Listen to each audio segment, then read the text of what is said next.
और बुलेटिन की शुरुआत करेंगे इस वक्त की बड़ी खबर के साथ, जो कि मध्य प्रदेश से सामने आ रही है। बता दें कि 19 नगरीय निकायों के लिए मतगणना सुबह 9 बजे से शुरू हो चुकी है। वोटों की गिनती जारी है।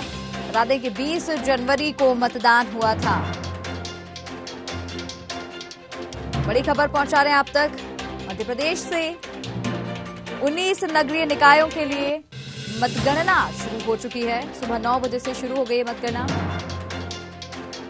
वोटों की गिनती की जा रही है। बता दें कि 20 जनवरी को मतदान हुआ था।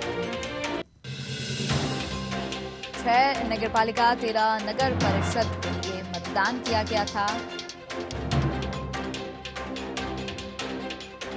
बड़ी खबर आप तक मध्य प्रदेश से पहुंचा रहे हैं।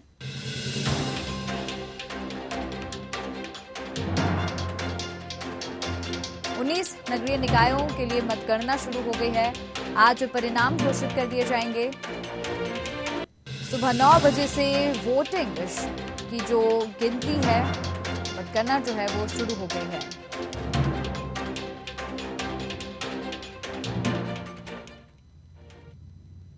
बड़ी खबर आप तक मध्य प्रदेश से पहुंचा रहे हैं।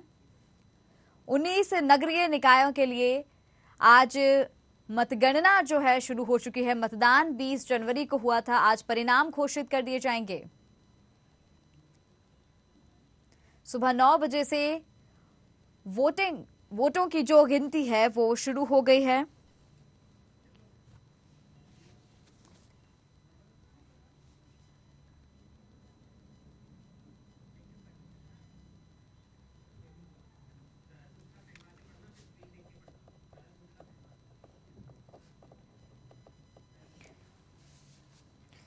तो चलिए अब हमारे संवाददाता जो हैं हमारे साथ जुड़ गए हैं।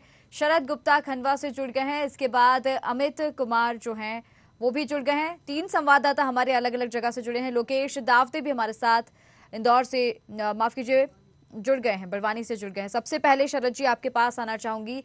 बात की जाए खंडवा की, तो यहाँ पर देखिए जिस तरह से मतदान किया गया था, 20 जनवरी को मतदान जो हुआ था उसमें भी काफी जो है बड़ी संख्या में लोग मतदान केंद्रों पर पहुंचे थे। उत्साह जो है मतदाताओं में देखने को मिला था। और आज क्योंकि परिणाम घोषित होने वाले हैं, क्या लगता है?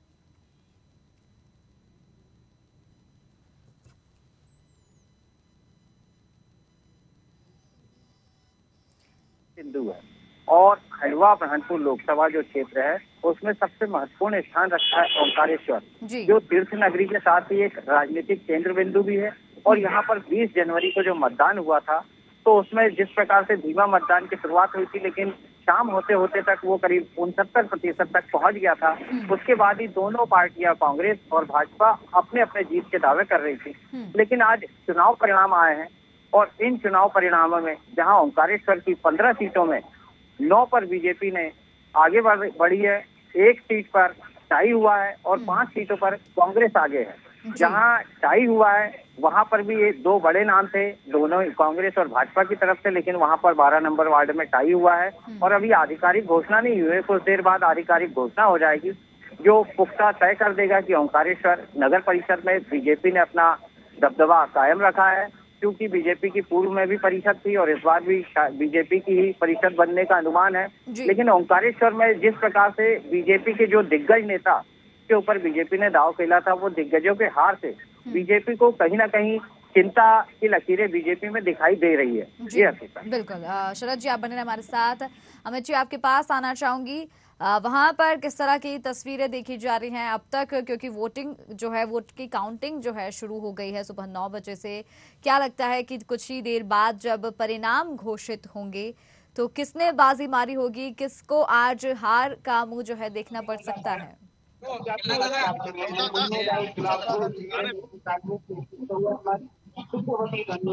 आदमी पार्टी को इस प्रकार अधिकतम मत प्राप्त करने वाले अमित जी, सवाल आपसे मेरा यही है कि जब कुछ ही देर बाद परिणाम घोषित किए जाएंगे, अभी तक जब मतदान हुआ था तो क्या देखने को मिला था कि जनता का रुझान किसकी तरफ है, किससे ज्यादा पसंद किया जा रहा है, किसके काम से जनता खुश नजर आई थी, और आज क्या लगता है कौन विजयी होने वाला है?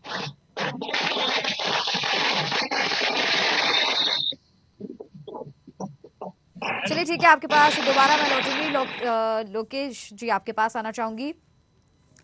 बात की जाए वहां पर बड़वानी की बात आपसे करें तो क्या लगता है किस तरह का तस्वीरें अभी वहां पर देखने को मिल रही हैं? जो वोटों की काउंटिंग है वो शुरू हो गई है, परिणाम घोषित किए जाएंगे, किस तरफ जनता का ज्यादा रुझान रहा है? जी बता दें कि बड़वानी जिले के 7 नगर निकाय चुनाव को लेकर सुबह की पहली किरण के साथ 20 जनवरी को मतदान शुरू हुए थे। वहीं 23 जनवरी को सुबह के पहली किरण के साथ मतगणना स्थल पर प्रत्याशियों की मतगणना शुरू हुई थी। वहीं हम बात करें बड़वानी जिले की 24 वार्डों को लेकर, यहाँ पर भाजपा 14 सीटों पर जीत हासिल हुई तो वही 10 सीटों पर हासिल हुई। हमारे साथ इस वक्त प्रत्याशी भी है जहाँ पर वार्ड 8 से हम उनसे भी बात करना चाहेंगे। जी आप किस वार्ड का है? धन्यवाद। मैं वार्ड क्रमांक 8 से 68 का चुनाव जीत चुकी हूँ। सभी मतदाता गण को मेरा आभार, धन्यवाद, शुक्रिया। किन मुद्दों को लेकर आप गए थे उन वार्ड वासी? वहाँ पर हम लोग विकास के मुद्दे को लेकर गए थे। बिल्कुल लोकेश जी, देखिए विकास के मुद्दे की यहाँ पर बात की जाती है, जनता को भी कहीं ना कहीं विकास ही चाहिए होता है और शायद हो सकता है बदलाव की भी जनता को दरकार हो। ऐसे में ये बिल्कुल देखने वाली बात होगी कि अब कुछ ही देर बाद जो परिणाम घोषित किया जाएगा तो बिल्कुल तस्वीरें साफ हो जाएंगी कि किसे जनता ने चुना है। जिस तरीके से अभी यहाँ पर मतगणना स्थल पे मैं खड़ा हूँ, यहाँ पर प्रत्याशियों की मतगणना शुरू हुई। यहाँ पर बीजेपी 14 सीटों पर जीत हासिल हुई तो वहीं 10 पर कांग्रेस ने जीत हासिल की। वहीं हमारे साथ अश्विनी चौहान जो है, जो बीजेपी से है, जो वार्ड 8 से जीत हासिल करके आए हैं। लगभग 300 वोटों से यहाँ पर उन्हें लीड मिली है। उनका यही शुरुआती दिनों में हमने भी उनसे जब चर्चा की तो किस मुद्दों को लेकर जब आप गए थे प्रत्याशी वार्ड वासियों के बीच, उन्होंने कहा कि हमारा सिर्फ एक ही लक्ष्य रहेगा, विकास। और वही आज जो यहाँ पर मतगणना स्थल पर वो जीत हासिल करके यहाँ पर मौजूद है। उन्होंने उस वक्त ये भी कहा था कि मेरा जो बेटी बचाओ बेटी सुरक्षा अभियान के तहत नगर में जिस तरीके से सुरक्षा मुहैया हो पाएगी, हम उसको लेकर भी कैंप लगाएंगे। हम एक बार उनसे जानना चाहेंगे कि किस तरीके की और भी आगे विकास को लेकर आप वार्ड वासियों के पास जाओगे। सपना है स्वच्छ भारत सुंदर भारत, हमारा भी वही और हमारी भारतीय जनता पार्टी का भी वही सपना है, स्वच्छ भारत सुंदर भारत।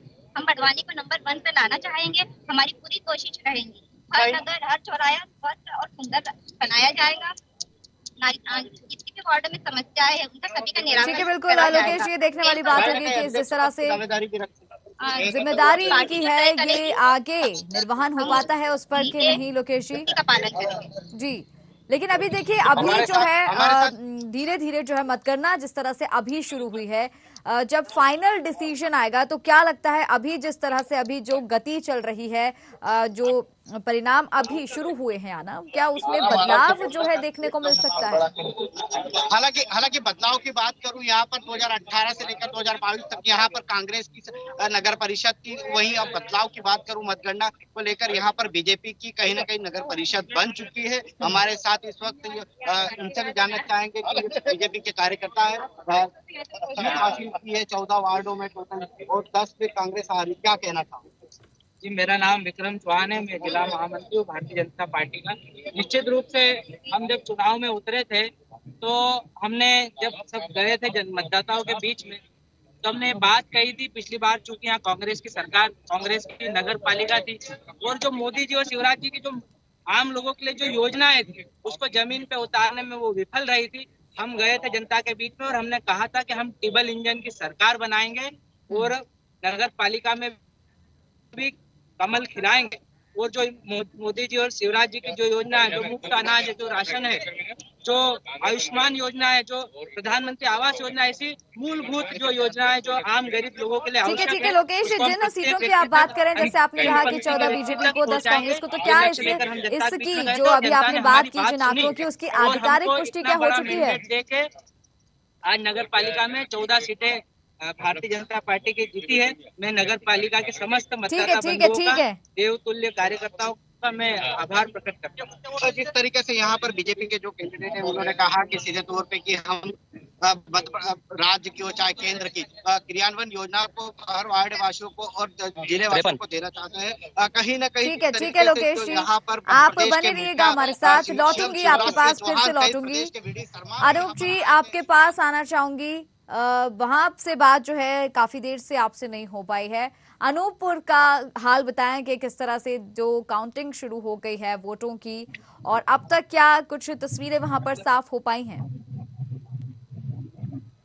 जी, मैं न्यूज आर के अपने दर्शकों को बताना चाहूंगा कि यहाँ पर जो नगर परिषद का चुनाव हुआ था उसका परिणाम आज घोषित हो चुका है और 7 भाजपा प्रत्याशी विजयी होकर आए हैं, जिसमें से 6 कांग्रेस प्रत्याशी विजयी हुए हैं और 2 निर्दलीय प्रत्याशी। जी, यानी कि कहीं ना कहीं बीजेपी का काफी दबदबा है अनूपपुर में। उमंग गुप्ता जी जुड़े हुए हैं जो वार्ड नंबर 12 से भाजपा के प्रत्याशी हैं, जो जीत कर आए हुए हैं भाजपा की ओर से, और जो युवा वर्ग है इनको अध्यक्ष देना चाहता है और ये अनिल गुप्ता जी के सुपुत्र हैं जो सीनियर बीजेपी लीडर हैं यहाँ से, और उनकी छवि बहुत अच्छी है और प्रदेश देश राष्ट्रीय स्तर में उनका नाम है। उमंग गुप्ता जी, आप क्या कहना चाहेंगे? लोगों ने आपको वोट किया और यहाँ विजयी बनाकर भेजा है। सबसे पहले तो मैं अपने वार्ड के मतदाताओं को तहे दिल से शुक्रिया कहना चाहूंगा, उन्होंने युवा पे अपना भरोसा जताया। दूसरा, मैं अपनी पार्टी अपने संगठन को धन्यवाद करना चाहूंगा, उन्होंने मुझे अपना प्रत्याशी बनाया। चुनाव प्रभारी श्री नरेश नाकुर जी, वो पूरे 15 दिन तक हमारे साथ चुनाव में इस तरह लगे रहे, इस तरह से वो मेरे खुश रहे, और उनकी मेहनत, पार्टी की मेहनत, संगठन की मेहनत, सभी कार्यकर्ताओं का मेहनत और मतदाताओं का आशीर्वाद है। तो बीजेपी अपनी परिषद यहाँ पर बना रही है कि नहीं बना? बिल्कुल प्रयास करेंगे, बिल्कुल हमारे नंबर अच्छे हैं, सबसे मिलेंगे, चर्चाएं करेंगे उससे, और इसका निर्णय पार्टी की हाईकमान। जी बिल्कुल, जिस तरह से जनता ने विश्वास जताया है, उम्मीद यही की जाती है कि जो भी प्रत्याशी विजयी हुए हैं जनता की उम्मीदों पर जरूर खरा उतरें। आप तीनों संवाददाताओं का हमारे साथ जुड़ने के लिए बहुत बहुत धन्यवाद।